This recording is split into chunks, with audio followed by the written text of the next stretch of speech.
हमने ये report client को दी, हमने इवन फ़ोटोज़ और वीडियोज़ भी दिए कि देखो वो ऐसा कर रहे हैं, बिल्कुल नॉर्मल है वो दोनों, कोई इश्यू नहीं है। शी सेड नहीं, वो उन्हें पता चल गया होगा इसीलिए वो अभी ऐसा शो कर रहा होगा। आप इन्वेस्टिगेशन करो, आप उसके बैकग्राउंड चेक करो, आपको वहाँ से पता चलेगा। आप उसके घर में इन्वेस्टिगेशन करो कि वो ऐसा नहीं था, अभी 2 महीने पहले जब वो बीमार हुआ था उसको मेडिसिन भी नहीं मिली थी। तो हमने जब इन्वेस्टिगेशन करी, उसके पेरेंट्स से बात करी, मिले, पूरी लोकेलिटी में इन्वेस्टिगेशन करी, तो वी वर शॉक्ड इवन कि वो लड़की का तो डिवोर्स ही नहीं हुआ है, वो विडो ही नहीं है, उसकी इवन कोई पहले शादी ही नहीं हुई है। और उसके पेरेंट्स एक बहुत अच्छी फैमिली, मतलब एक डिसेंट मिडिल क्लास फैमिली है जो अच्छे से रहते हैं, नेबर्स के साथ उनके बहुत अच्छे रिलेशनशिप्स हैं, गॉड फेयरिंग फैमिली है, रेगुलर मंदिर जाते हैं, ब्लैक मैजिक तो उन्हें कुछ पता ही नहीं है, बहुत अच्छे से मिलके अपनी फैमिली के साथ रहते हैं। अब दोनों पे मतलब हस्बैंड वाइफ, उनके एक बेटा भी है, वो सब अच्छे से रह रहे हैं।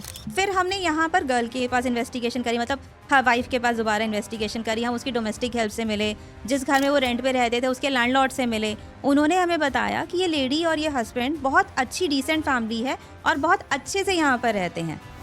और जो उसकी केयर टेकर, जो उनकी घर की डोमेस्टिक हेल्प थी, हमने उनसे भी बात करी। उसने कहा कि मैडम तो बहुत अच्छी हैं, अपना सारा घर का काम खुद करती हैं, बेटी का भी ध्यान रखती हैं, हस्बैंड का भी ध्यान रखती हैं, उन्हें कोई मेडिकल इलनेस भी नहीं है, हस्बैंड बिल्कुल ठीक है। हमने ऑफिस में सर्वेंट से बात करी, उन्होंने कहा कि सर तो खाना भी घर से लाते हैं, अपने घर का खाना खाते हैं, उन्हें कोई दिक्कत नहीं, अपने बिजनेस में रेगुलर आते हैं, कभी छुट्टी भी नहीं करते हैं।